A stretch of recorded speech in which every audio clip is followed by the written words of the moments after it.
What up, y'all? It's the Joker's Gallery right here on the Faygo Lovers Network. Another episode of Five Piece coming at you. Getting close to the fucking Halloween time of year. So what better countdown to do than our top 5 horror movies of all time? Before we get into that countdown, I'm going to introduce the panel right here beside me. Got the host of UFCD and the host of Speak Your Clout podcast, Mr. Mike Sears. What it is, your boy Mike Sears, Speak Your Clout. Been the boys, Goose Clout Gallery in this bitch. I know this dude's ready for this fucking countdown. This is right up his alley. It's for how I've discovered Luke the Goon, was watching him review horror movies. Mr. Luke the Goon. Yes, bro. Grew up on horror movies, man. I was a steady diet of horror films.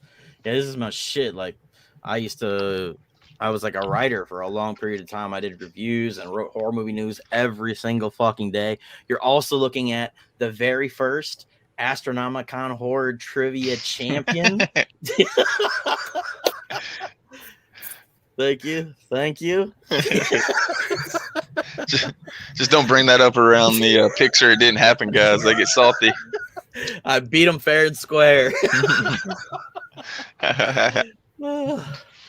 Like I said, it's the top 5 horror movies. We get close to Halloween, so what better thing to rank? Whenever I think of horror movies, I think I kind of talked about it a little bit on the top 5 non-juggalo artists. The first thing I think about when I think of horror movies isn't a horror movie. It's a music video. It's Thriller. That's probably the first like exposure I had to horror movies. And then, like I said, I was so freaked out by that once I started getting a little bit older and like remembering how if something's done well, it can scare the fuck out of you, I really got into horror movies. And a couple things that don't ever get mentioned whenever people are talking about horror movies or things that kind of led me into it would be Tales from the Crypt, and also there was Freddy Stories, I think is what it was called, that came on in the 80s. TV show. Yeah, TV shows. So Freddy's Nightmares. Freddy's Nightmares, that's what it was. So those two like TV shows introduced me to horror movies more than actual horror movies, because like I'm talking about coming up in the 80s.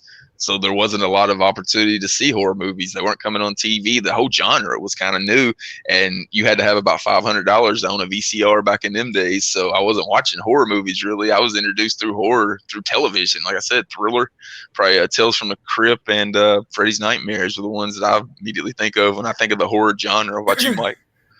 Me, my uncle, man, Universal Monsters, you know, the Frankenstein, the Mummy, Werewolf, and shit like that. That shit was cool when I was younger. But my cousin Holly, shout out to Holly, man, she picked me up and threw me down that dark hole of horror with fucking Hellraiser. I was fucking petrified as a child watching that shit. Motherfucking Jesus wept and fucking body ripped apart and shit. Jesus wept. Yeah. The Cenobites and shit. Yeah. Dog, I was fucking creeped the fuck out. And then my uncle had all the Fangorias. You know what I'm saying? He's an artist. He drew all the horror characters, and I read those Fangorias. It was amazing. And then cousin Holly again showed me Nightmare on Elm Street, the first one from '84, man. Like, then got older, so I watched the Halloweens, the Friday the 13th, you know. And then it wasn't until like 2000 when I seen my favorite horror movie of all time, and it was a wrap after that. You know, big horror fan. But you, Luke? Yeah, well, you said Thriller, and it's not my first introduction, but you got to consider that's directed by John Landis, who did An American Werewolf in London. Oh, yeah. And also special effects by Rick Baker, who was absolutely legendary. So, like, Michael Jackson picked up the very best at that time to film that video. And as a kid, that was one of my favorite videos, too, with the zombies and the dancing and then the fucking werewolf and shit. And the end, when he's hugging her and then he looks to the camera and his eyes fucking go, it's like, oh, shit. And Vincent Price doing the intro to that was so dope as well. Evil. Yeah. There's a dope ass video of him reading his parts on a talk show from like the 80s that I just came across on YouTube the other day. It's really super dope. To go back and watch. I saw that on Twitter a little while ago. I want to say it's Johnny Carson. Yeah, I don't remember. But my introduction, it's kind of hard to say, but the first horror movie I ever remember watching, but I have this theory that, like, as a kid, you're introduced to things that, like, wean you towards that. Like, for me, growing up, it was, like, Ghostbusters and, like, Scooby-Doo. Like, that's horror light for kids, kind of, But the first time I remember watching a horror movie, I had a babysitter. I was probably like 5 years old, maybe 6, and we were like sitting around. It's like, oh, well, why don't you pick out a movie to watch? So I went down in our basement. We had like this big shelving unit, and we had all these VHS on there. And my dad was a horror movie fan, and I looked up, and there was Night of the Living Dead, the OG George Romero Night of the Living Dead. And I took it off the shelf. It was like a cheap, like third-party distributor because Night of the Living Dead is public, whatever it's called, fucking free access. It's free for anybody to make. Public domain. Public domain, that's the word. And popped it in. That's the first horror movie I ever remember watching. And pretty much from there, it was like I lived at this ma and pa rental store called Bookseller Video. Actually, if you go to my YouTube channel, that's my banner. Like, if you've ever wondered what the fuck is Bookseller Video, that's the rental store that I went to growing up. I thought it was an adult bookstore, like a truck driver stopped at or something. It was just like a small, locally owned, I think there were only 2 of them, rental store where they had, they did have one of those sections through the swinging doors, but rental, they had video games and movies, but then they also had a section where they had books, and you could like go but I never went to the book section. Like, I lived in the horror movie section, and, we went probably twice a week, every week, to go through. And actually in 92, my dad took me to see Army of Darkness in the movie theater. So yeah, I grew up with a steady diet of horror films.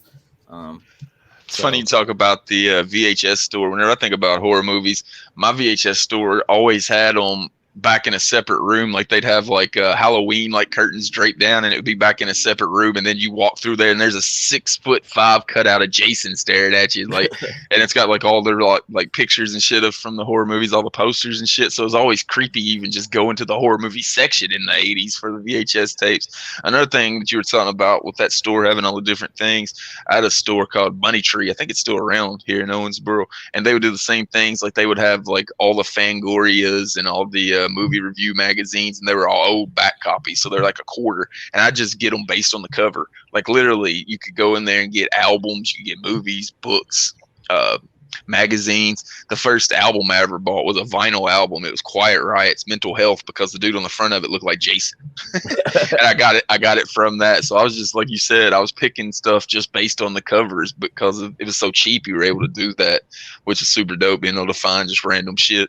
Yeah, the other thing I remember a lot was I used to watch, I don't know if you guys ever watched USA Up All Night with Rhonda Shear.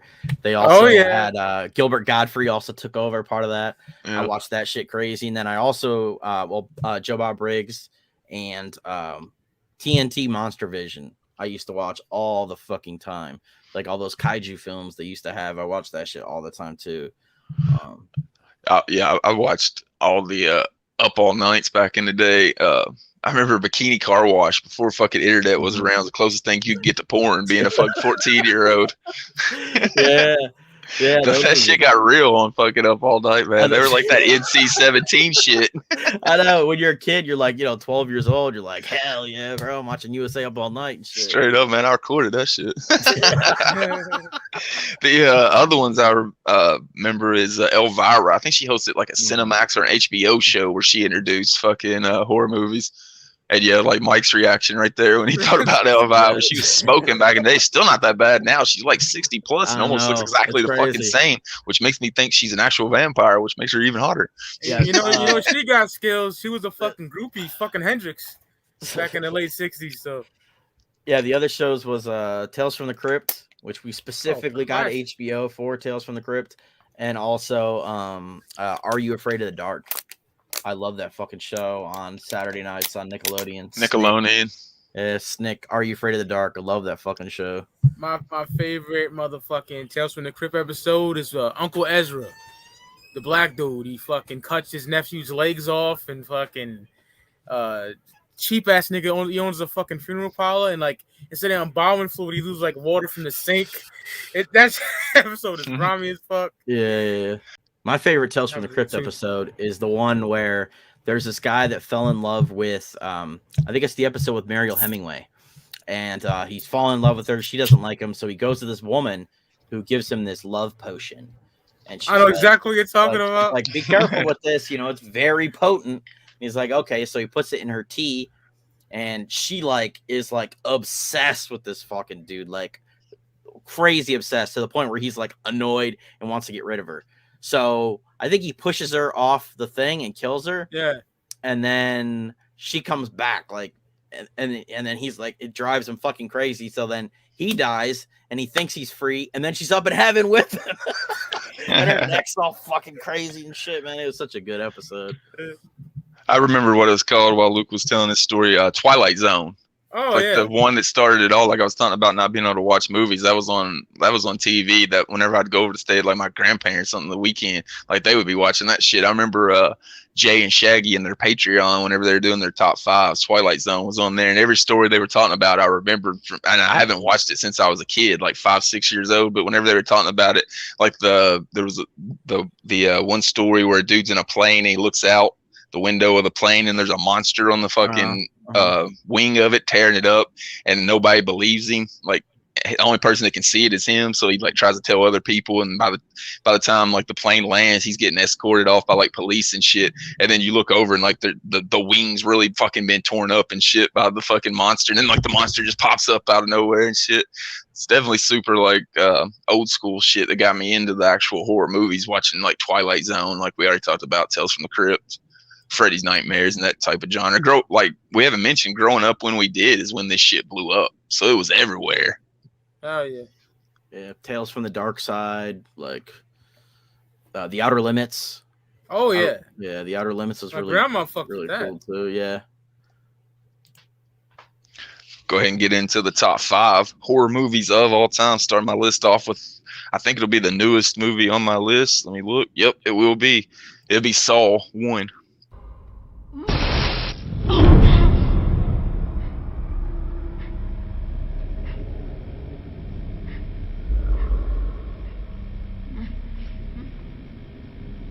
Hello, Amanda.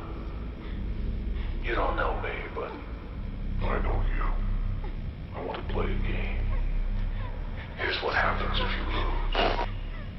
The device you're wearing is hooked into your upper and lower jaws. When the timer in the back goes off, your mouth will be permanently ripped open. Think of it like a reverse snare trap. Here, I'll show you.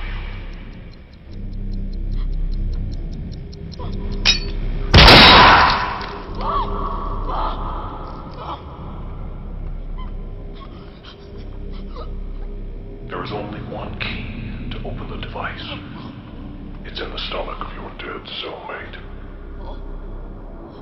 Look around, Amanda. Know that I'm not lying. You better hurry up. Live or die. Make your choice.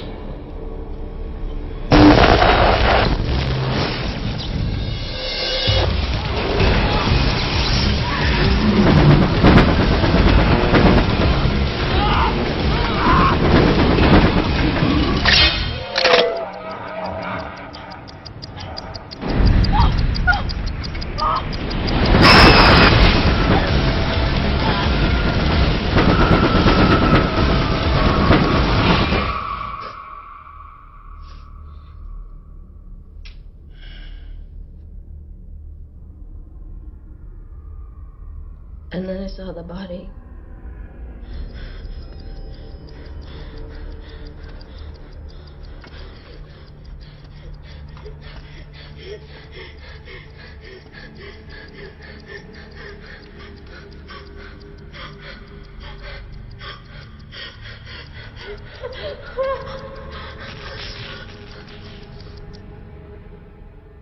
There was a knife.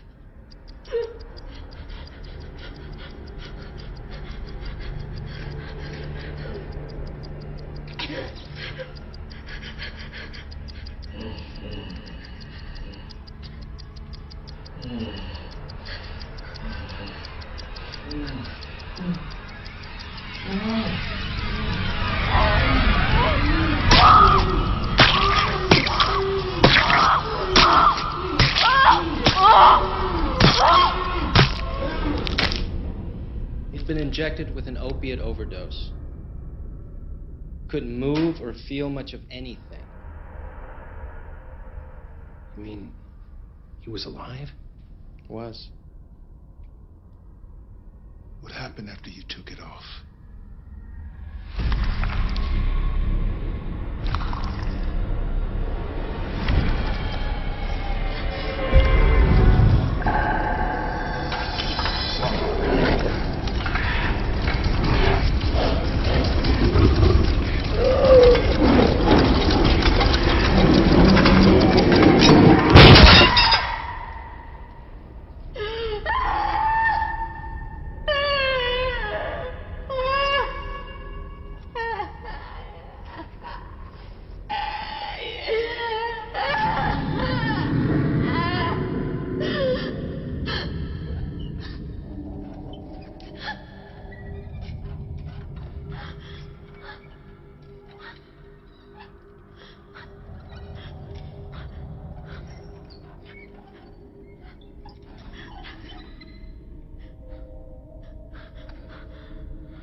I just put Saw 1 because it was pretty much just the whole genre that I wanted to represent, because they're almost the same movies over and over with just different different plots to get through. But when I think about it, I was talking about how the shit was really blowing up in the 80s. It was like the almost campy like horror. It was almost cheesy. And this was the reset of that when it came out in the late 90s, early 2000s. It went from campy horror to like brutal reality. Like, it was, instead of being like, you know, a monster that was superhuman chasing you, this is shit that could really happen to you. And it was drawn out. It would get in your head, and you're thinking to yourself what you would do if you were put in that situation. So it was like a mind fuck and a horror movie at the same time, done really well. Like I said, even like the ones that came out afterwards, like 1, 2, 3, and 4, I've watched several times, and I enjoyed every time I watched them. I think it's the last horror franchise that I really went out of my way to see. Once I seen that first one, I was like, anyone they put out, I'm gonna at least give it a chance, up until I see something that makes me tune out. And like I said, I've only watched the first 4 a lot to where I could really name them, and none of those 4 made me like tune out. There was nothing that was like, damn, this is getting old, played out, which is impressive, because it's basically, like I said, the same storyline with just different fucking tortures, and they always came up with some crazy ass fucking shit, man. So I wanted to get the genre pretty much of Saw represented, so I'll say Saw 1 at my 5 spot. Yeah, that was the pretty much the introduction of James Wan to everybody, who's like now went on and fucking direct Aquaman, and just came out with Malignant, which is a really fucking weird movie if you haven't seen it. But yeah, I mean, spoiler alert, the ending I think is the big thing that hits everybody really hard in that movie, and it's also like the reveal, where like you realize like how this happened. He has this really interesting way of like, he also did it in Dead Silence, where you like see like, okay, this is how he did this, and this is how he did this. Yeah. And it's like a collage scene basically, you know, where he wraps it all up so you can see how it all happened, you know. And in the end, Tobin Bell, the main kind of evil character, Jigsaw, gets up, and you're like, oh shit, he's not actually fucking dead, and this guy did this, and fucking, you're like, what the fuck? The whole thing is crazy. My favorite's actually Saw 2, because in Saw 2, he brings it into like a enclosed like house, and like there's like the needle pit. Yeah, and, like, Amanda fell in the needle. Yeah, there's some really like crazy shit happening in Saw 2. But yeah, like I said, that's James Wan bursting onto the scene really with that, before he went on and did Insidious and Dead Silence and like all these other fucking crazy movies that he's done since then. That was also kind of like, that was the early 2000s. I think Saw came out 2004. That was also like that was when horror was having a resurgence, and it started getting picked up more, because the 90s was kind of a lull, where there was like, I mean, Scream picked up a little bit, but there wasn't a whole lot going on in horror in the 90s. And then in the mid 2000s is when shit picked up. I remember Saw and Hostel being like 2 of the big ones around that era. Hostel's crazy. They really changed the whole format of how people were doing horror. Yeah, because it was like that was pretty much the introduction of like torture porn horror movies, which had been around long before those movies came out. But like, that was when they were brought to the mainstream, so to speak. Yeah. And then to bring it back to the Juggalo thing, whenever I would be watching Saw, I'd always hear like the Amazing Maze in the background, because it seemed like traps would be in like the Amazing Maze. So I always thought that the Amazing Maze would have been a dope fucking soundtrack song for Saw. So I'll put Saw at my 5. Oh yeah, the favorite Saw movie is probably Part 1 as well. You know, that dude Adam is hilarious, cracks me up. All right, my top 5. You go to 1984, man. Friday the 13th, the final chapter. Jesus Christmas! Holy Jesus, goddamn!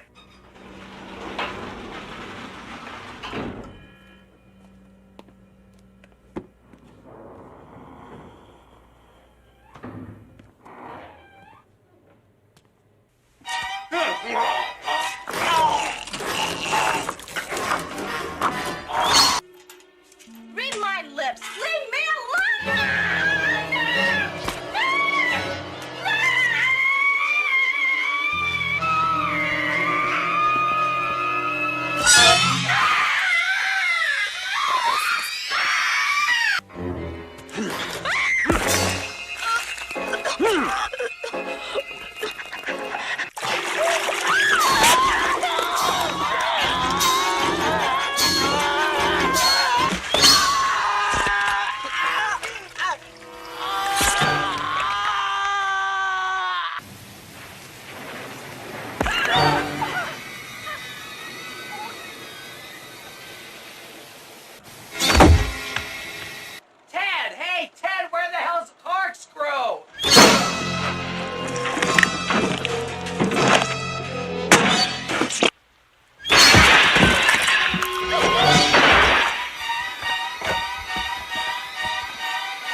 favorite out the fucking franchise right here. The kills are dope. Homeboy in the shower takes his fucking face, smush it, bang it to the fucking shower wall. Tommy Jarvis, introduction to him. He was in the horror. He made like the monster mask and stuff like that. That's like little kid Corey Feldman, right? Yeah, Corey Feldman. Yeah. Corey Feldman. The fucking when Jason's head hits the fucking machete, he sticks out his. Yeah. Tom Savini killed that shit. Yeah. Then Tommy Jarvis shaves his head and shit like that. Yeah, like it's like patches and shit. Yeah, all patchy and shit. He's trying to be little Jason big Jason that like he's seeing himself like. He hugs his sister and then look at the end. And shit. Yeah. It reminds me of it's like Thriller. Yeah, it was like part of that. I think part of that idea was that like, or made people think that he was going to go on and become Jason. For the next, the next thing. Obviously, that didn't happen, but that was like because then number 5 they did Faker Jason. Then with 6 they resurrected him as a zombie. So the fucking harpoon through the dick. That feels crazy. Yeah, man. This is my fave, man. Part 2 probably my second favorite. That burlap sack, that shit was grimy, but yeah, man. Friday 13th, the final chapter, number 5. Yeah, it's a fucking legendary franchise. Hopefully that lawsuit's been settled, so hopefully we get a new Friday the 13th movie somewhat soon. I think I did see that the game was uploading new material as of like the last couple months, so that might mean that it's fucking open. I gotta turn it back on. It's been a long time. Yeah, all right. My number 5 is from 1985, The Return of the Living Dead.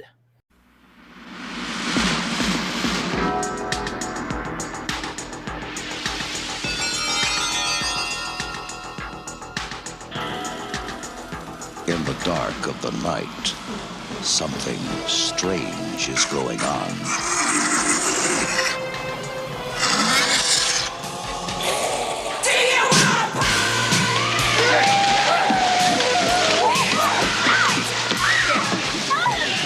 Did you see that movie, Night of the Living Dead? Sure. They ship those bodies. Well, say hello. The dead have risen from the grave. Mister, there's 100 of those things out there. How many did you say? 100? And now the question is, how do we get them back into the ground?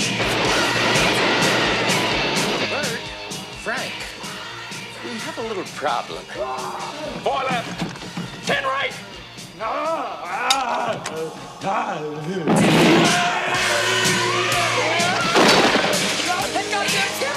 It's all over everything! Stupid asshole! Watch your tongue, boy, if you like this job! Like this job! Brain.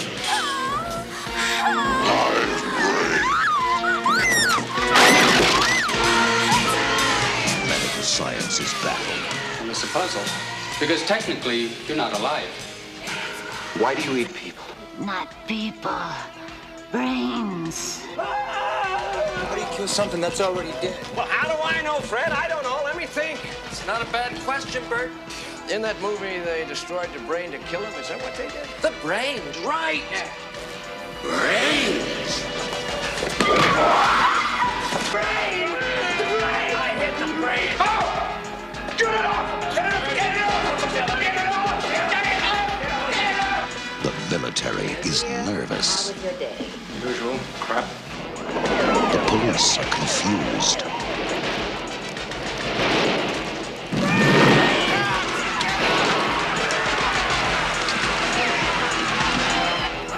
Send more cops. It worked in the movie! Well, it ain't working now. Brain the movie line? It's not a bad question, Bert. It's not a bad question, Bert. It's not a bad question, Bert. The return of the living dead.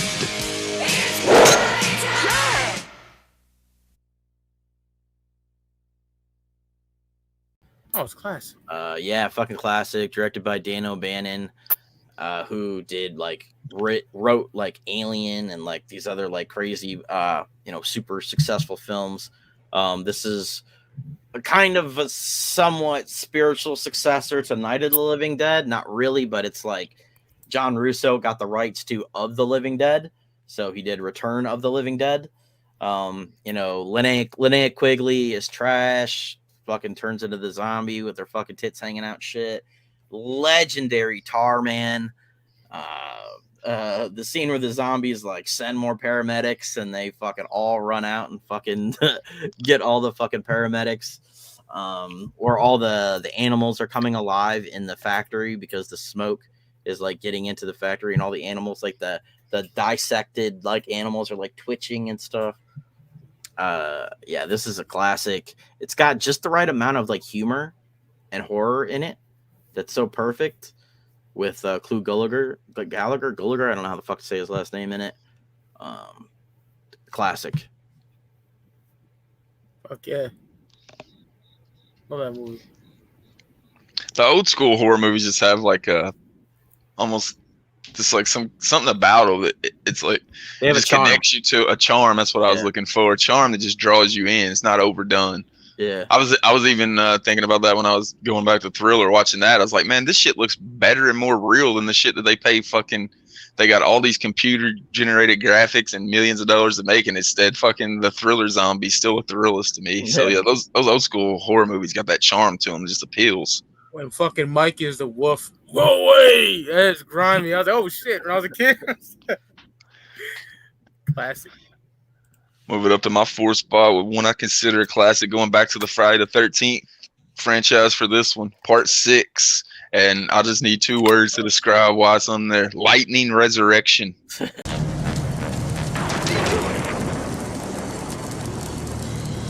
Tommy!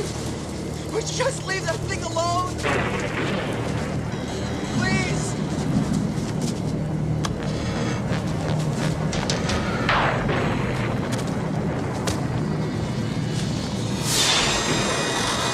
Tommy, please! Let's get out of here! My heart can't take any more of this!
Stab this motherfucker with a goddamn pole and he gets hit with lightning and comes back to life. As a fucking like 10-year-old watching that, I thought that was the fucking dopest thing I've ever fucking seen. That movie always sticks out to me. He just looks like a much better condition.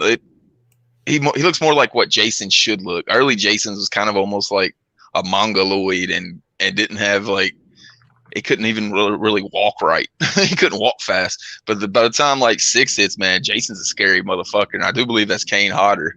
That's C.J. Graham.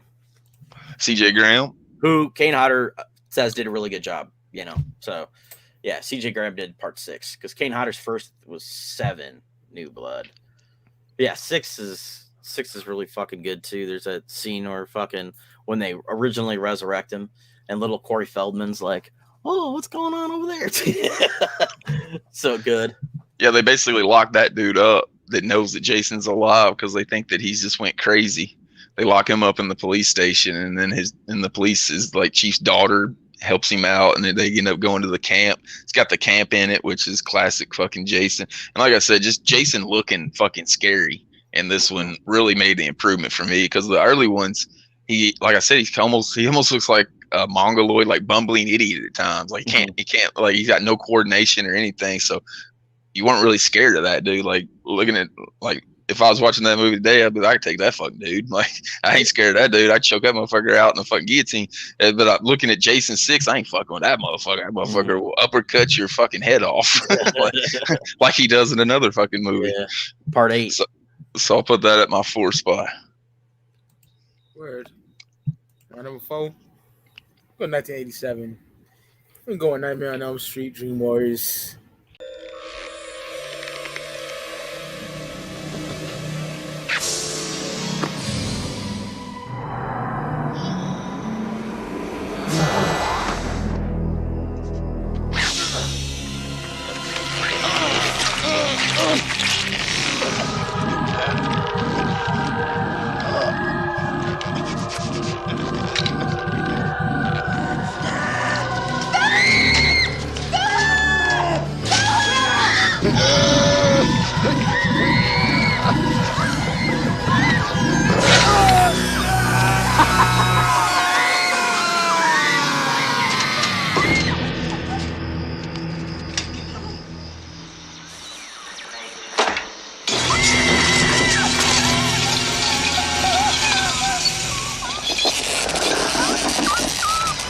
This is it, Jennifer.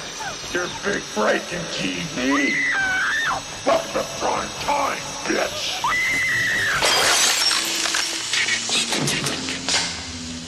We're all friends, you and I. Remember? Let's get high.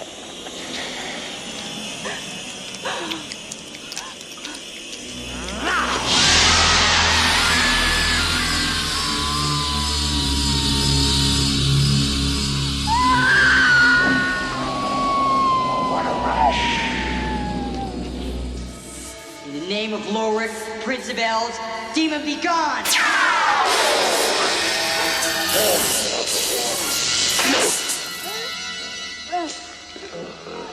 Sorry, kid. I don't believe in fairy tales.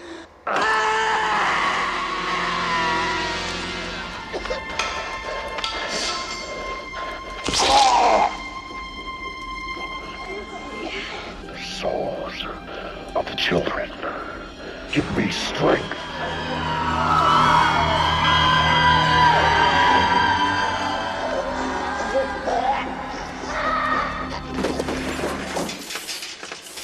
Bury the fucking thing!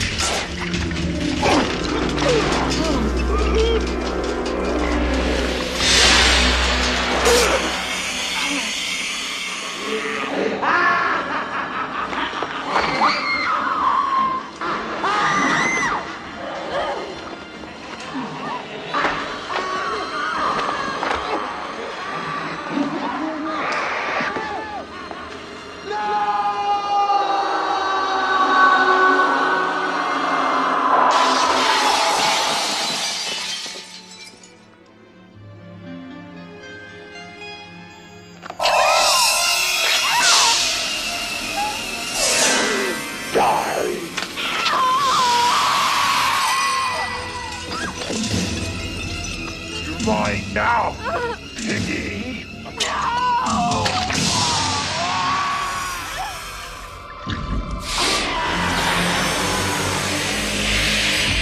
May the spirits rest.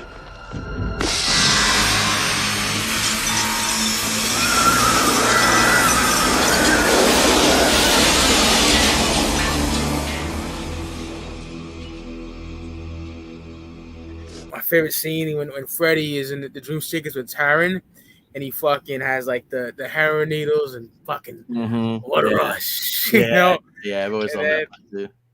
Up with a prime time, bitch. Head to the TV. Oh man, great. The cast is great. All the homeboy, he has his fucking organs in his body, and he's like a marionette and shit. That shit is grimy. Tongue through the phone.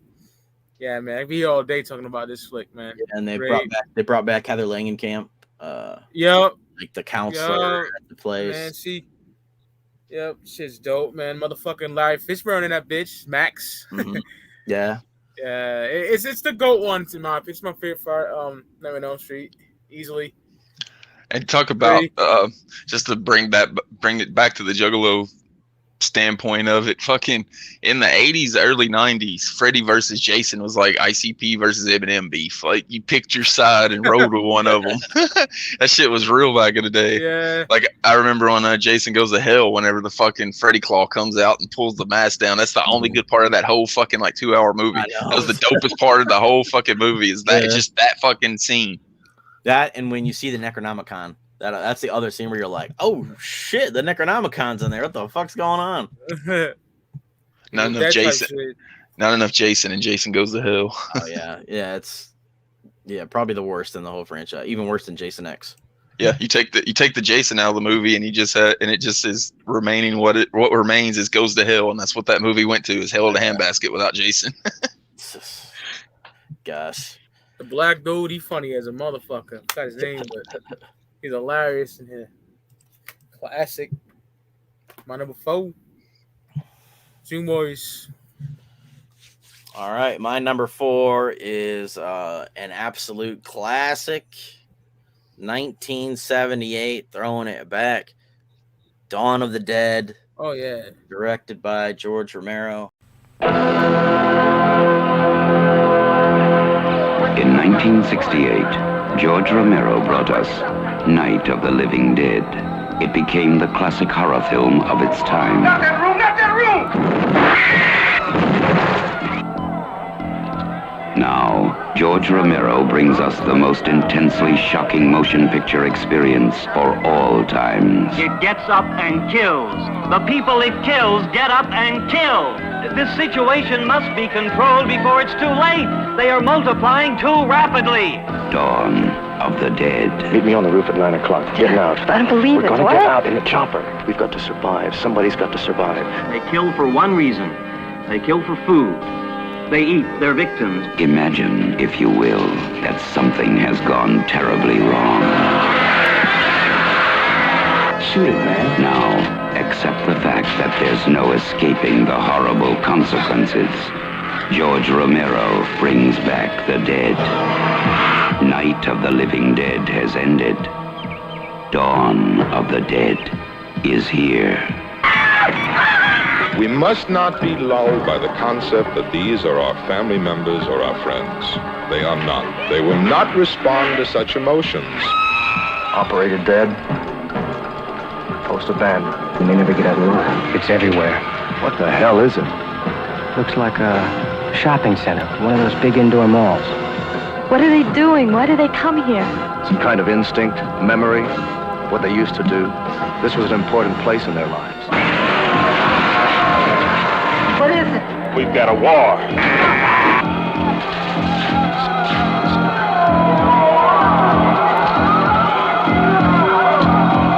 I'm afraid. We have spawned our own savagery. Soon, it will consume us all.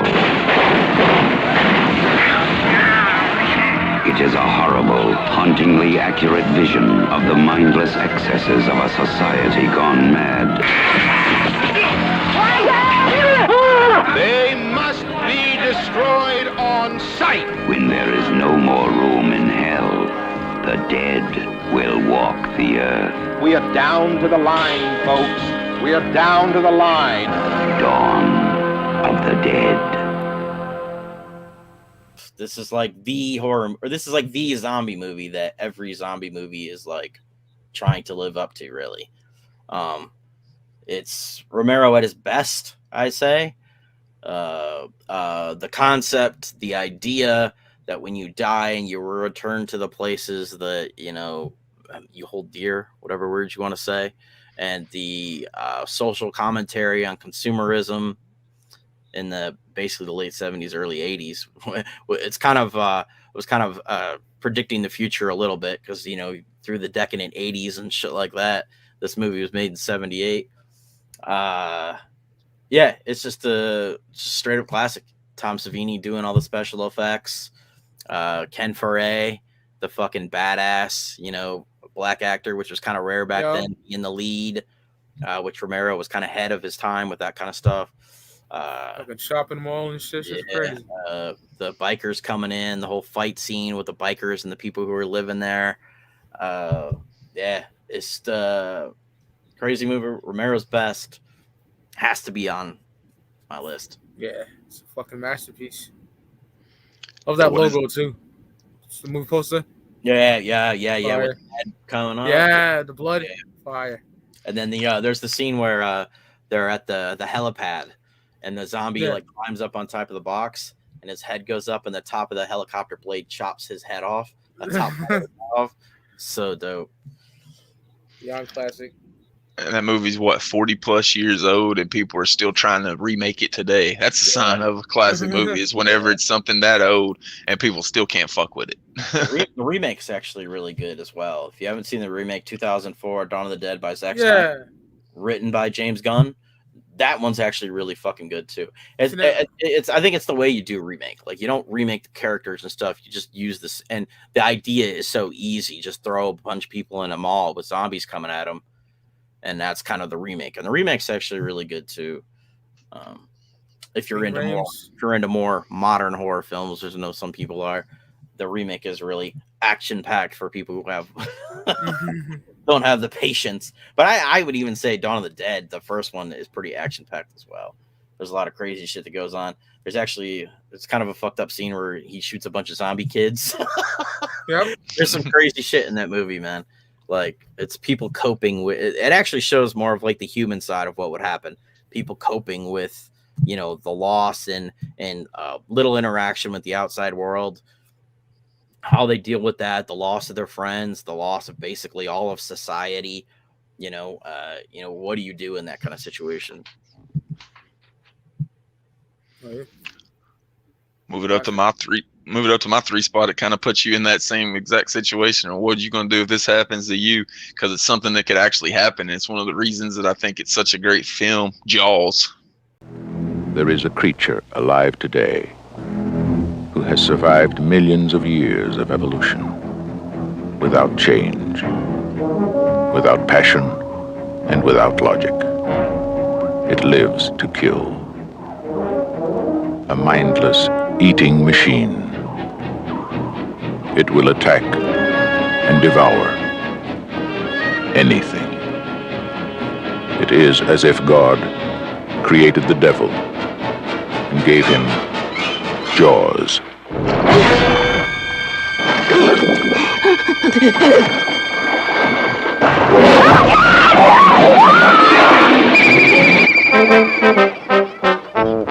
This is Universal's extraordinary motion picture version of Peter Benchley's best-selling novel, Jaws.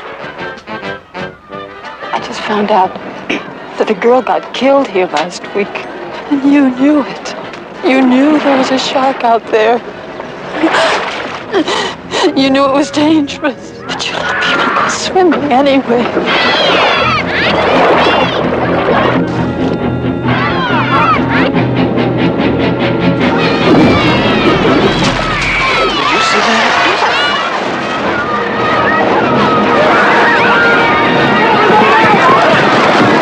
It's all psychological. You yell barracuda. Everybody says, huh? What?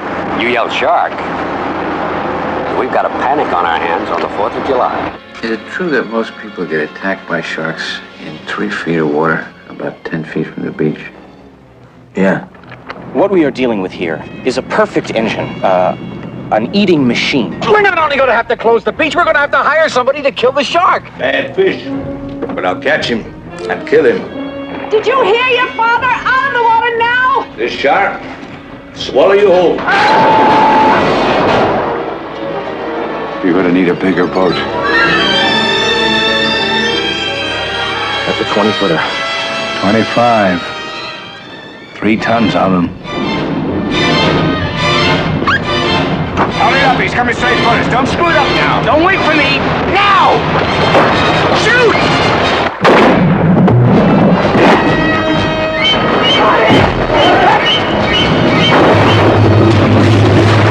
What's the tail?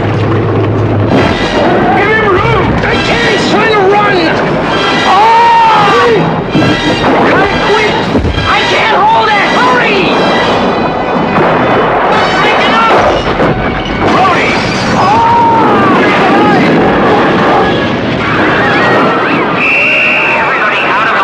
None of man's fantasies of evil can compare with the reality of Jaws. Roy Scheider, Robert Shaw, Richard Dreyfuss, Jaws. See it before you go swimming. Oh man. Anybody that's ever been in the ocean after watching Jaws and say they don't at least think about Jaws once while they're in the ocean is lying. And that's a great horror movie. And you could have watched that movie when you're 4 and not seen it and get in the ocean when you're 54 and you're still gonna hear dun and that's just the sign of a good horror movie. And like I said, one of the few horror movies that could actually happen. It happens to people all the fucking time. People get attacked by sharks all the fucking time. And this is a real life monster that exists on the planet with us, that its only job is to swim and fucking eat shit. And they did a great job with not overshowing the shark in the movie. They made the shark almost mysterious. You just seen enough of the shark to where you needed to understand that it was around. They didn't overexpose the shark because I watched the documentary about the making of the movie, and they were saying that they were worried about you would tell it was fake if the shark was shown too much and not in the right angles and shit. And they use just so much cinematography, and the way that you should make a film is displayed in Jaws so well. And even on the not horror tip, the actors are fucking tremendous on it. The fucking shark hunter dude, when he's telling that story about why he hunts sharks. Yeah, Did the Annapolis speech? Yeah. Yeah. Richard Dreyfuss and Roy Scheider, I think, is the lead. And then, I mean, the biggest thing, directed by Steven Spielberg. Like, Spielberg that's did really all you need to fucking hear, to be honest with you. It's a horror movie kind of directed by a non-horror director. And bro, that movie scared me about going to swimming in a fucking pool. So like, like what if somebody sneaks a shark in the fucking pool? Like, yeah, you don't hear Jaws get mentioned a lot in horror movies, and I think it's done its job, the horror movie, better than almost any I can think of. Like, you're always thinking about fucking Jaws when you're in the ocean. I mean, it's human nature at this point. Yeah. So I wanted to get it on the list, and like I said, it's got the kill out of all the killers we're going to talk about today. It's the one that's on Earth that can really fuck you up. Like those monsters are out there. You just got to go fucking find them in the ocean if you want to. Those fucking not find them.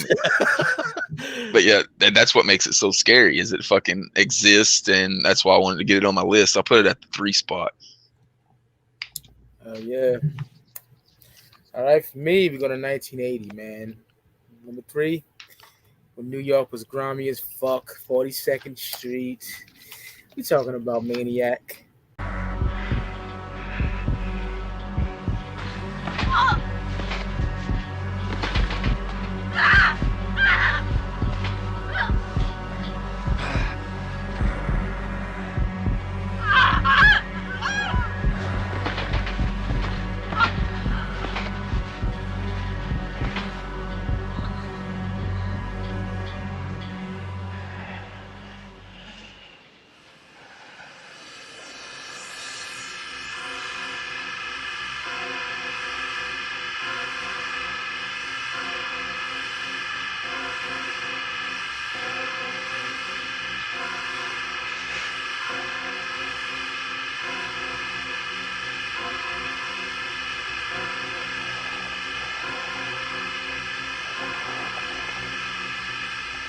They don't know when to stop.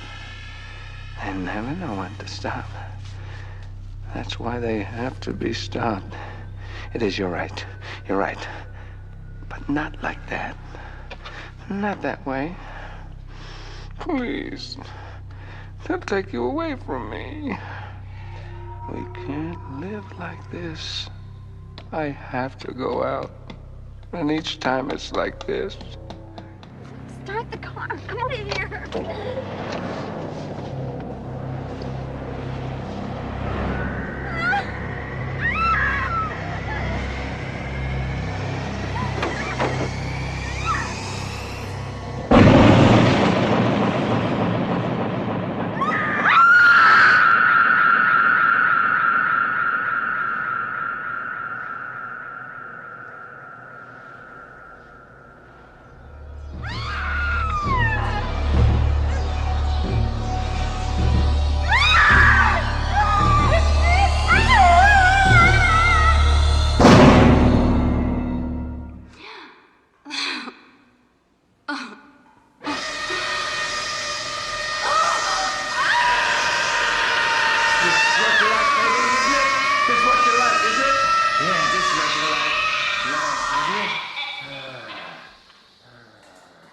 Getting very careless.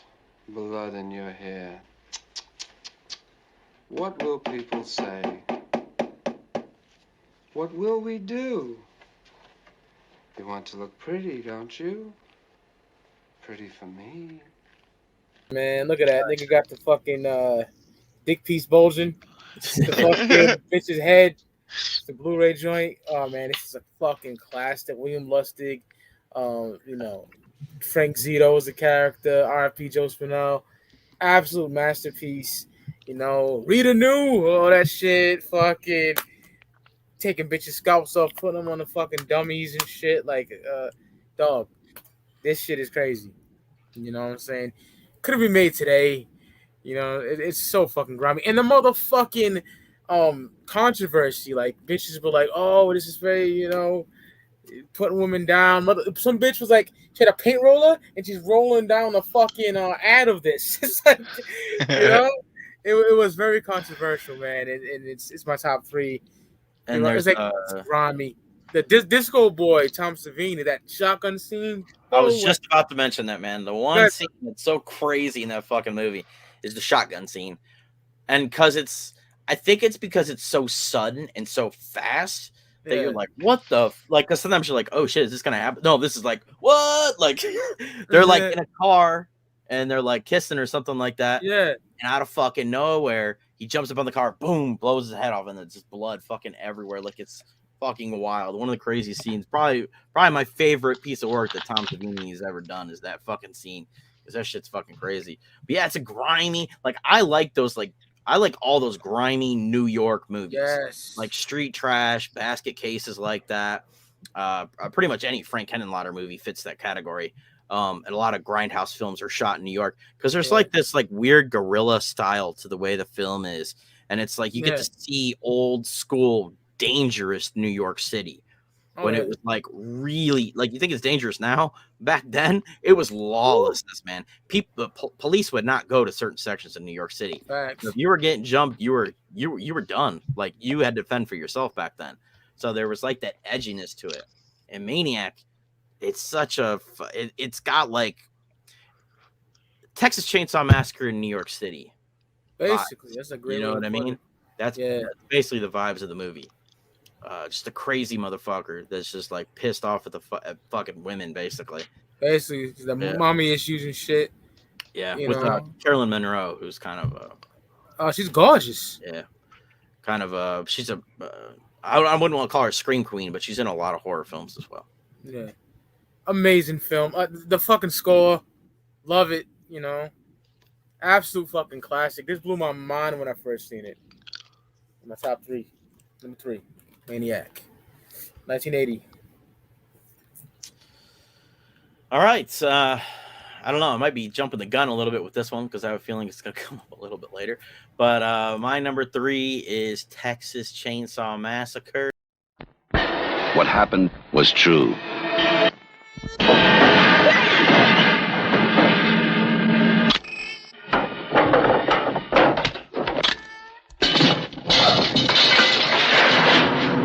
The most bizarre and brutal series of crimes in America.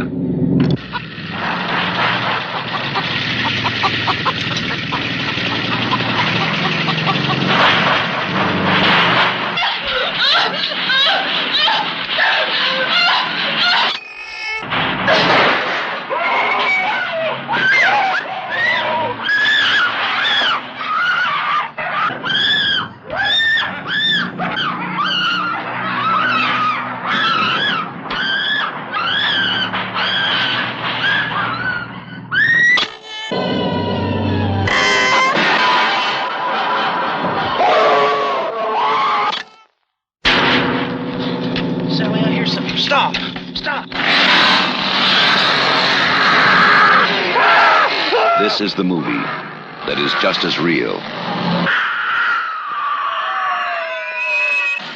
just as close,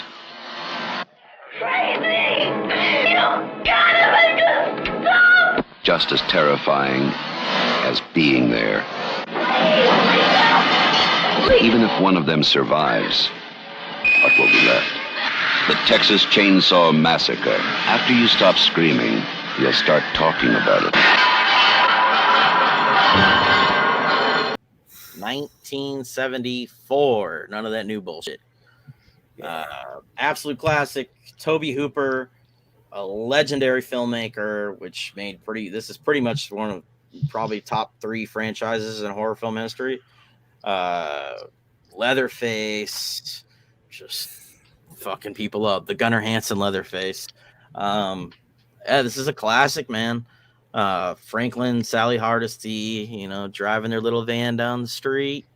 Bill Mosley, or not Bill Mosley, he's in part 2, but dude jumps on, the hitchhiker jumps on, cuts his hand, marks the van, and then also one of the most annoying characters in horror movie history, Franklin. Damn, Franklin. They said couldn't fucking wait till that dude fucking got the chainsaw. Fucking Christ. I know. This is another the only person to get a standing ovation when he gets murdered in a horror movie. Yeah, I mean, I don't really have to say a whole lot about this because it's an absolute fucking classic. Everybody's heard of fucking Texas Chainsaw Massacre at this point. It's got that grimy, I guess one story I can tell is that when I was young, and like I said, my dad liked horror movies as well. He's like, yeah, that's based on a true story. You know what I mean? I'm like, oh shit. So I watch it, and I thought it was a true story for a very long time until the internet came around. And then I look, I'm like, oh no, it's not actually a true story. That's what I was gonna say. Going back to what I was talking about with Jaws being so good because it was real. I thought that this one was done so well that I thought it was real, and it wasn't actually real. But it was done so fucking well that I thought it was real until, like you said, the internet. Yeah, and back then you're watching it on a grimy VHS tape that like 50 other people have fucking watched. You know what I mean? So you're like, damn, because the quality is really crazy. Personally, I feel like that's the way you should watch the movie. A grimy VHS, but I will say that if you watch it on the new restoration that Don May Jr. did, it's if you've seen it the old way and then you watch it the new way with it all restored and shit, it's crazy. It makes the movie even more psychedelic than it already is because the colors fucking pop crazy. And then the dinner table scene where she's going crazy and she's nailed the thing is a trip as well. It's a different experience when it sounds weird just because it's only the restoration to the film, but it is a slightly different experience to see it completely restored with all the colors crisp and popping out at you. It's really kind of crazy. But yeah, Texas Chainsaw Massacre 1974. Classic. Number 3. Moving up to my 2 spot now, going back to Camp Crystal Lake for this one. Friday the 13th, part 3.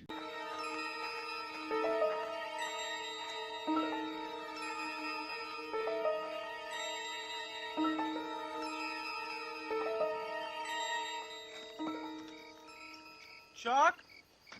Chili? Hey, what are you guys doing in there?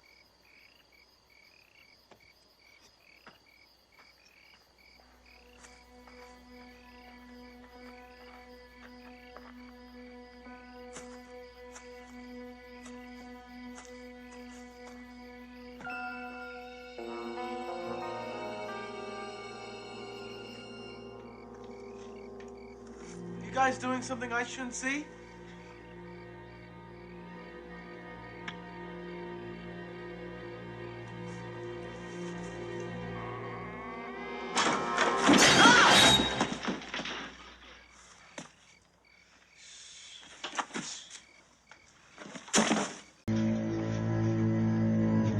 Well, at least you got the outside lights working.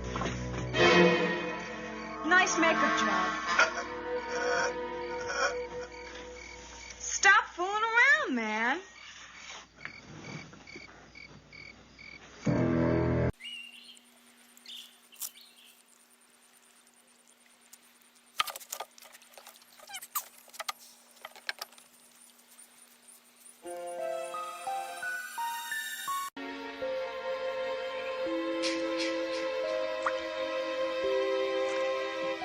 Hey, I dropped your wallet. I'm sorry. I got it. Who are you? What are you doing? Hey, now cut that out right now. That's not funny.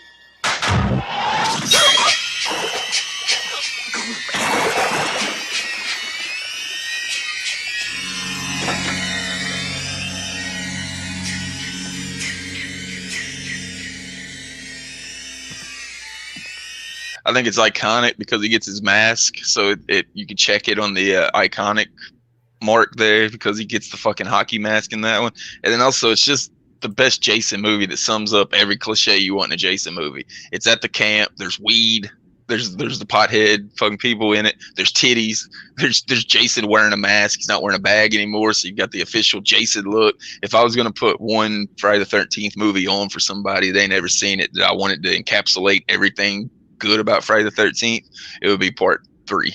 Mm-hmm. Yeah, that's probably my favorite Friday the 13th as well. Classic. It's got another one of the most annoying characters in horror movie history, Shelly. Oh, he's gay. That's where he got the mask from, I do believe. Yeah, because he's like trying to prank people, so he's wearing the fucking hockey mask to like that fucking cover wheelchair his kill nigga. Going down the fucking stairs and shit. Yeah. With like an axe in his head. Yeah, classic. I remember the annoying dude gets in the fight with the bikers at the convenience store they stop at, and they come back trying to kill him, and Jason ends up taking out the whole fuck motorcycle gang too, as well as all the counselors other than the ones that survive and shit. But just like I said, it's got everything. It's at the camp. It's got the fucking potheads in it, which I always marked out for being a pothead. I was always like pissed whatever dude kills. Whenever Jason, I don't like when Jason kills animals or potheads. Other than that, I'm usually good with the Jason kills. It's got the titties in it, and it's got Jason in a mask. It's at the camp. It's fucking classic Friday the 13th, so I've got to have it on there. That one has the like the Chong wannabe guy in it, doesn't it? Yep, straight up. Yeah, they like get in the van and like smoke's pouring out of the van, and he's he's basically a Chong knockoff. Like he's got the bandana on his head and shit.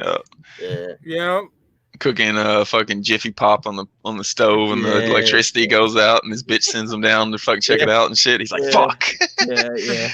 He's like he's like sitting in a fucking porta john rolling up a joint and shit. I think it's when Jason finally gets him.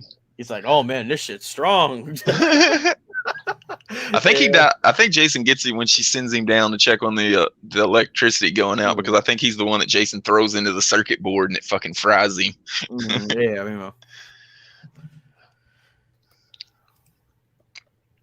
Alrighty, number 2. Got 1973. This is my second favorite horror film of all time. The Exorcist.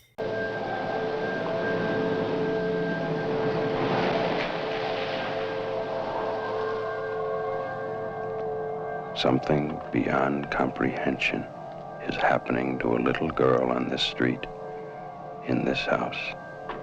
A man has been sent for as a last resort to try and save her.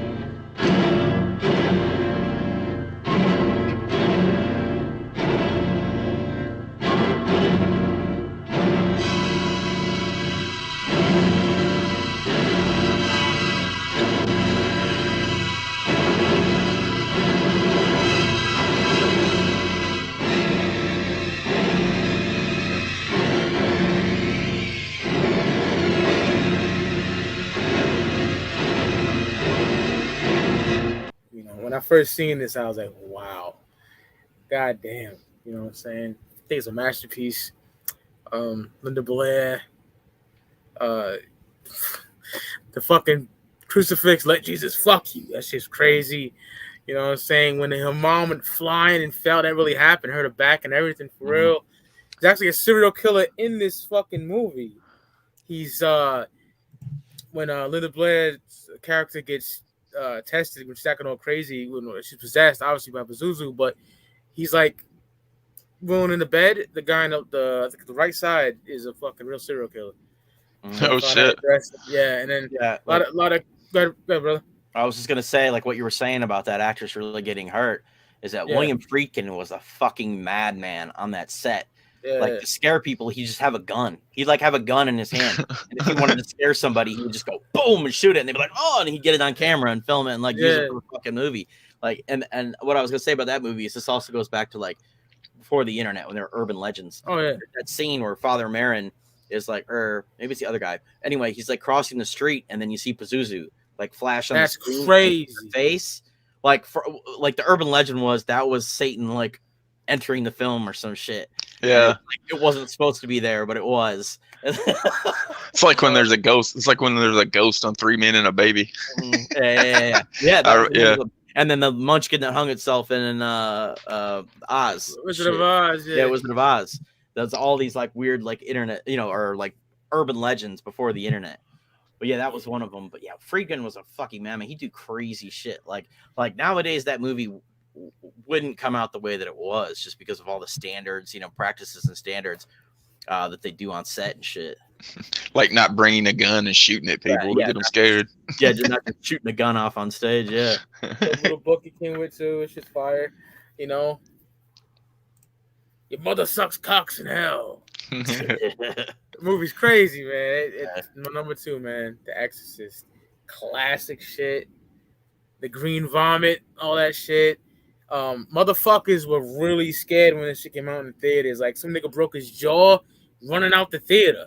You know what I'm saying? It's on YouTube. You can talk about it. Crazy shit. And going right along with the themes we've kind of been talking about at the top of the lists here, is it something that could actually happen? It was a real life shit. People were so scared of it because they thought they could get possessed. Yeah. Excellent film. Yeah, that's like, that's an all-time legendary fucking movie. People are fainting in the theater and running out of the theater, and it's like one of those things where you can look up old school clips and where they're like interviewing people as they're coming out of the theater, you know what I mean? And people's reaction to the movie, like, oh my god, it's the scariest movie I've ever seen and shit. Like, I saw a dude faint. All this like funny reactions and shit you get from people. Captain Howdy, she calls that Pazuzu and shit like that. Yeah. One of my favorite metal bands, Twisted Sister, got a song called Captain Howdy. She's hard. I fucks with it. That's Captain Howdy's the name of Dee Snider's main character in Strangeland. Strangeland. Mm-hmm. That's the name. Yeah. That's the name of the character. Yeah. That's a band where they have some like really cheesy hits, but the rest of the records are heavy and hard. Like real grimy shit. Yeah, I fucks with Twisted Sister for what Dee Snider did for the fucking freedom of speech. He went up there and schooled all them fucking politicians. They thought some like fucking like drunk fucking stoned fucking rock star was gonna be up there. That motherfucker presented his case like a goddamn politician. Yeah. Oh, yeah. SMF, you sick motherfuckers, man. Love that band. Your mother sucks cocks in hell. Oh yeah, I love that shit. Grimy. I know. Luke was talking about the reactions in theaters when people were watching horror movies. Have you ever been there whenever somebody's freaked out at watching a horror movie or anything like that comes to mind? No. While you are thinking about it, because I got one. That's why I was wanting to bring it up. Yeah. Me and my girl and then my cousin and his girl went to watch the Blair Witch Project in the theaters. Mm-hmm. And after we got done, like my cousin's girlfriend started thinking about like once everything stopped and she started thinking about it, she had a panic attack, like straight up fucking panic attack from that movie, like bawling, fucking couldn't catch her breath from fucking thinking about Blair Witch Project. That's wild. The only thing that's ever happened, and this was with some outside influence, is I saw The Ring in the theater, and I'd seen it once already, and I went back and saw it again. So like I already know where all the scares are and shit, right? And there was this girl I knew that was sitting in front of me. And there's the scene where it's the very beginning of the movie, and the refrigerator is open, and the girl goes up to the refrigerator to see what's there, and then she opens it and there's nothing, but there's like a sting there. So I waited until that part happened, and then I grabbed her. And her popcorn flung in the fucking. But I mean, other than anything with any outside influence, I've never seen anybody like completely like spaz out or faint or anything like that. When you're talking about people's reaction to watching the movie, that made me think of that. So I wanted to get that story in because I thought it was crazy. I was like, man, she's legit just had a fucking panic attack from a movie. Shit. All right. Then my number 2. I guess we're at number 2 already. My number 2 is kind of actually related to my number 4, and this is 1979. It goes by many names. Zombie 2.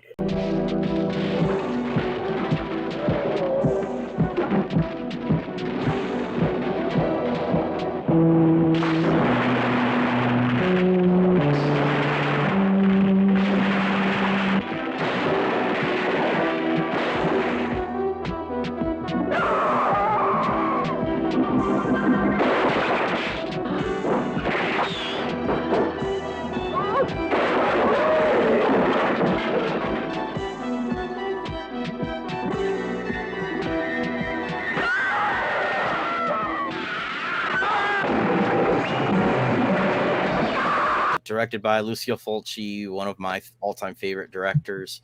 He's done a lot of crazy Italian, like trippy fucking movies, like gore. Like this movie, the gore in this movie is fucking insane.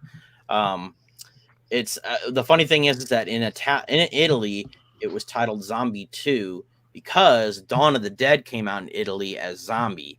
So in Italy, they like rip off shit all the fucking time. And so they're like, hey, we put this movie out as like a sequel and people go see it because they think it's a sequel to George Romero's Dawn of the Dead.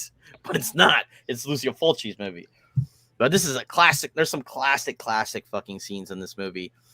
There's the zombie versus shark scene where there's a zombie walking at the bottom of the ocean and a shark comes up and starts biting his arm. And he like rips the arm off. Another scene that probably wouldn't happen. And then there's the splinter scene, which is like it's so brutal. I don't want to ruin it for you, but I'm sure it's on YouTube somewhere. If you look up splinter scene, it's fucking brutal. There's a lot of like gore and blood and guts in this movie. Basically, a couple want to go try and find this girl's father, I think it is. And he's been on this island, like in Haiti, helping these people who are dealing with this strange sickness. And they go there, and the entire island is overrun with zombies. And yeah, it's a crazy gore fest for the most part. Not like brain dead gore, but like just if you can imagine Dawn of the Dead dialed up to 11, that's what it is. What's funny about this movie is this is a movie that my dad recommended to me because he saw it in the theater, and I couldn't find it forever until a Blockbuster opened up in town, and then I went there and they had it. So the very first night I'm watching this fucking movie on VHS, we're sitting there chilling. There's a storm outside, and then out of nowhere, lightning strikes and all the power fucking goes out in the house. Oh shit! It was such a, at the time I'm sure it was a pain in the ass and like, oh shit. But looking back, it's such a kind of a cool way to experience that movie for the first time. Oh yeah, that'd be dope as fuck. If you've never seen a movie by Lucio Fulci, I definitely recommend this movie. To start with, classic, fucking classic. One of those movies that still inspire today, like I was talking about. That's how you can really judge one of those classic. People go back and look for ideals from that film as old as it is today. It just shows you how good it is, how it's lasted the test of time. Mm-hmm. Okay. Move it up to my 1 spot. I'm pretty sure it's going to be Mike's 1 as well. Texas Chainsaw Massacre, the OG. Number 1 with a fucking bullet, my G. Classic. I need to up my DVD. This is like 04, my nigga. This is old. But classic, bro. Mm-hmm. Luke broke it down lovely, man. You know what I'm saying? Just amazing shit. I was talking about how my cousin's girl had the anxiety attack reacting to that, watching Blair Witch Project.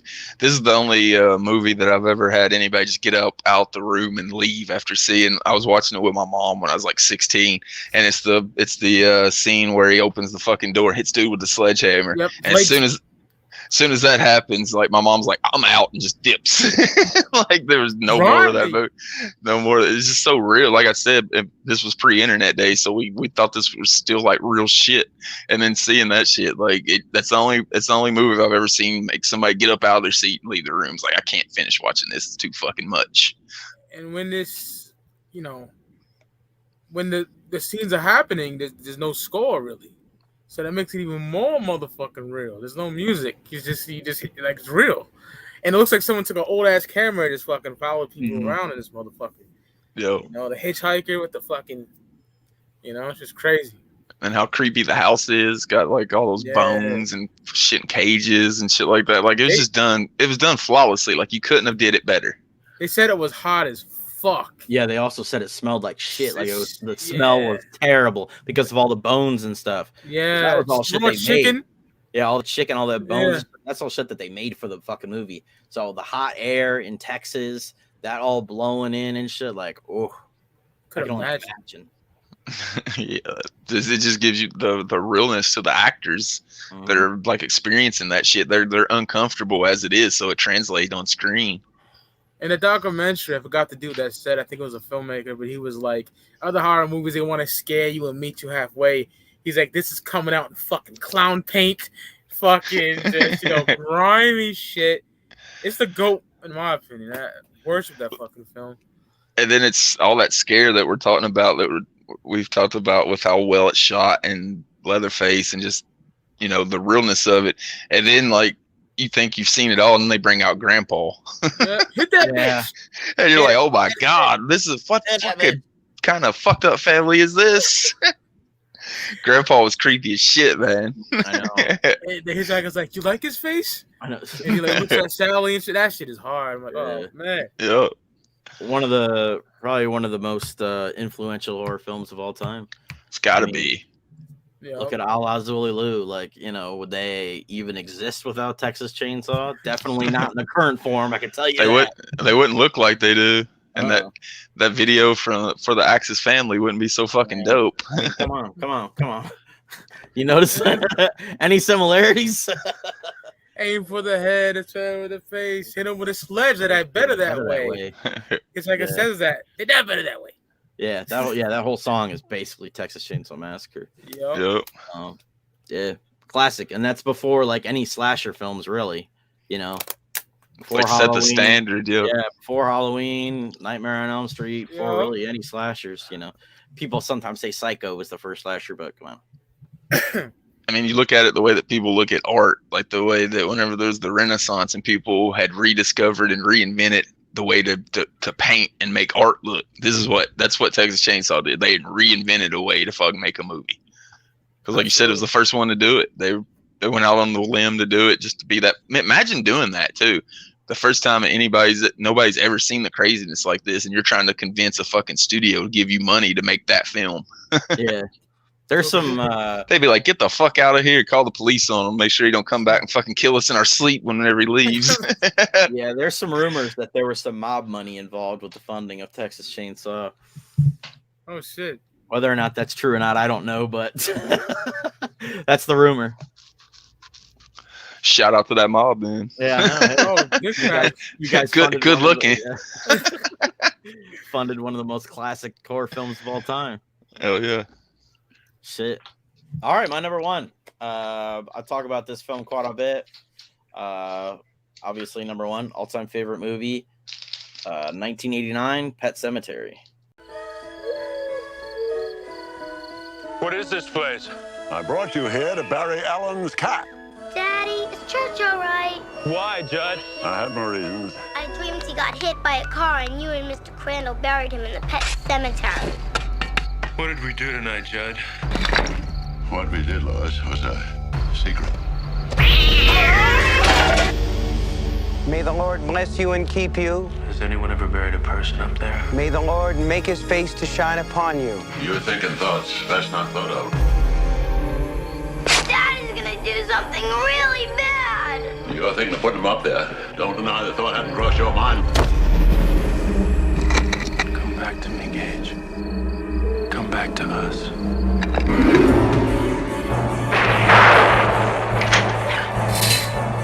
Paramount Pictures presents Stephen King's all-time best-selling tale of horror. Pet Cemetery. Directed by Mary Lambert. It's the scariest horror film I've ever seen. More scary than Exorcist or any other shit. And it's simply for, well, there's a couple things. I mean, as you get older, the scene with Gage getting hit by the semi is kind of like, oh shit. But for me, the scariest part of the film is fucking Zelda. That shit spooks me out every fucking time. There's just this, she's an adult now, but she's telling her husband this story about her sister who had spinal lymphedema, or however the fuck you say it. And she's like twisted and like all fucked up and just looks disgusting. Like she looks disgusting. And she's supposed to help her sister. And so she's just telling this whole backstory about her sister and how like it affected her. And one day her parents were gone and her sister died because she couldn't help her. And she says, you know, I ran out of the house and everybody thought I was crying, but I was actually laughing because I was so happy that she was gone.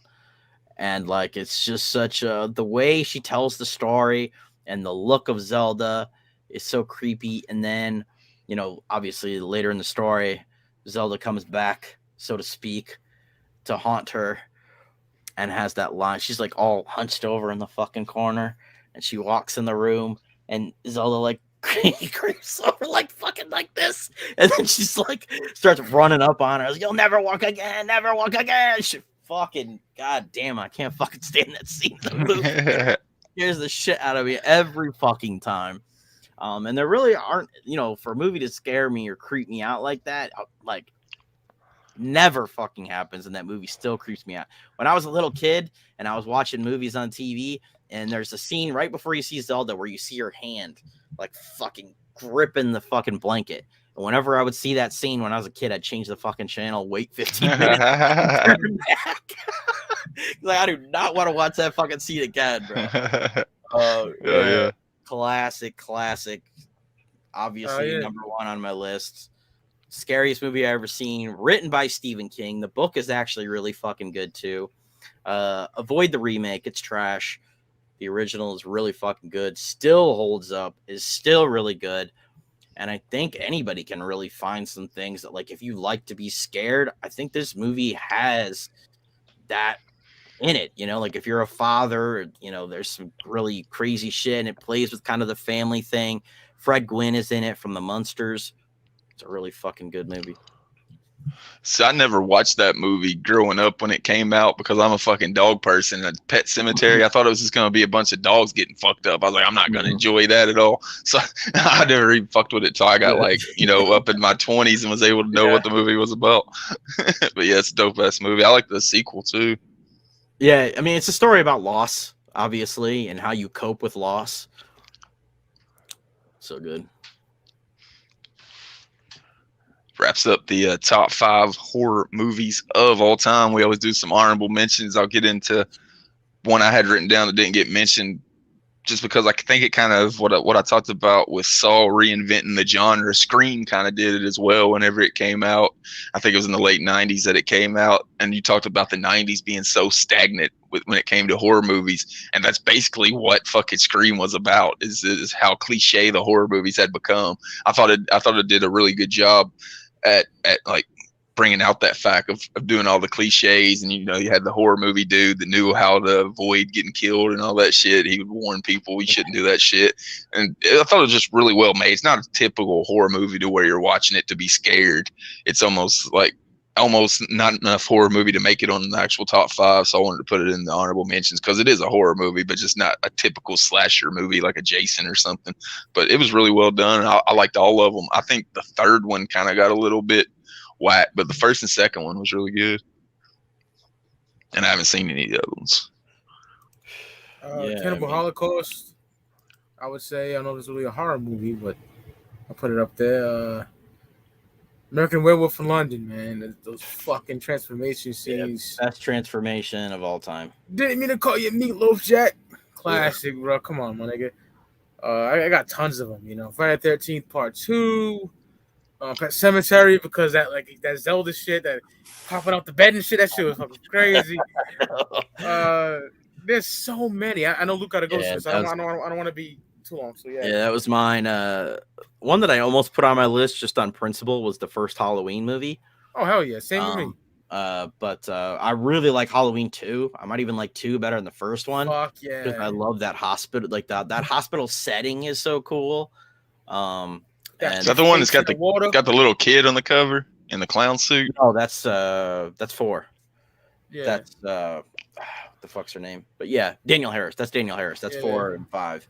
The Halloween 2 is the one where it's a direct follow up to the first Halloween, where they bring Jamie Lee Curtis to the hospital, and she's in the hospital, and Michael Myers finds her at the hospital, and he's slowly killing off the staff, you know, and all that shit. Halloween, like I said, Halloween 2, Halloween 3. I really fucking love Halloween 3. I think it's good. I know it's controversial, not so controversial anymore, but people are like iffy on Halloween 3. Silver yeah, that one used to get hated on a lot. Myers, they did it. Yeah, but I think it's come around. I think people have finally I fucks with it. Yeah, it's dope, especially Halloween time, man. The masks and shit, heavy. Evil Dead 2 and Army of Darkness. I mean, the Evil Dead franchise, groovy. Bruce Campbell, come on, bro. Can't go wrong there. There's a Japanese film called Battle Royale that's really fucking good if you've never seen it. Basically, it's like I think it's like there's overpopulation or some shit like that, and so there's this new law that's put into effect in Japan that like there's got to be like this.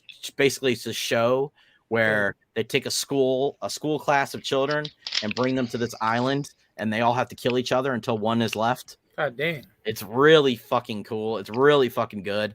Seen a movie with Stone Cold like that one time. They've redone it a couple times, the idea. But Battle Royale is like one of the first times I remember seeing the idea. Brandon brought up Friday the 13th Part 3. And then one movie I would have put on my list, but I didn't feel like it fit with kind of the theme, is this movie called Mad Monster Party by Rankin Bass, who do like the reindeer fucking movie and all that shit, like the kids claymation type movie.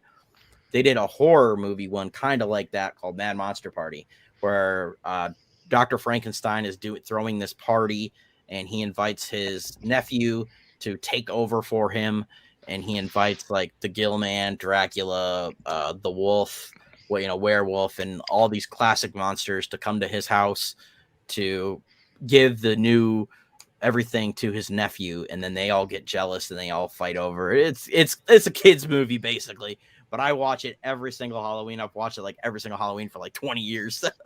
But I fucking love it. It's kind of cheesy. It's got like songs in it and shit. So, but I love claymation and shit like that. That Rankin Bass shit's pretty dope, and for it to be like horror themed is really cool to me. Child's Play 88 and number 2. Child's Play 2 is probably my favorite one. I fucking love that one. Always marked out for Bride of Chucky because he's smoking weed in the fucking van. One that we haven't mentioned, or not even one specifically, but just the whole genre. Go back to the we were talking about the days of like the VHS store. Shout out to my cousin Anthony. He was from like the country, so he'd come down to the city and spend the like weekend at our crib, and that motherfucker just make a beeline to the horror movies, and he'd pick out whatever fucking movie he picked out was whatever was the best fucking titties on the fucking cover. So like all those B movies like Slumber House Massacre, Slumber Party Massacre, and all that shit. Shout out to all those movies, because I probably watched fucking 400 of them of him just looking at the cover, and whatever had the hottest bitch on the cover is the one he picked. So I would give a shout out to them because I probably watched every one of them.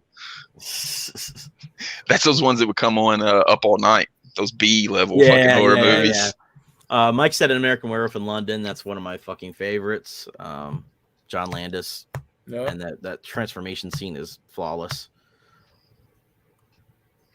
I think that'll wrap up the top 5 horror movies of all time. A good way to close out our October of all the Halloween themed shit that we had going on. No better way to do it than the horror movies. I know Luke would be able to school it, and he did, like I thought he would be able to. I should just let him do the hosting for this fuck show. But I want to remind you, every Thursday, 8 p.m. Eastern Time on the Faygo Lovers Network, you find a brand new edition of 5 Piece. And until then, I'm the Joker's Gallery. We out. Peace.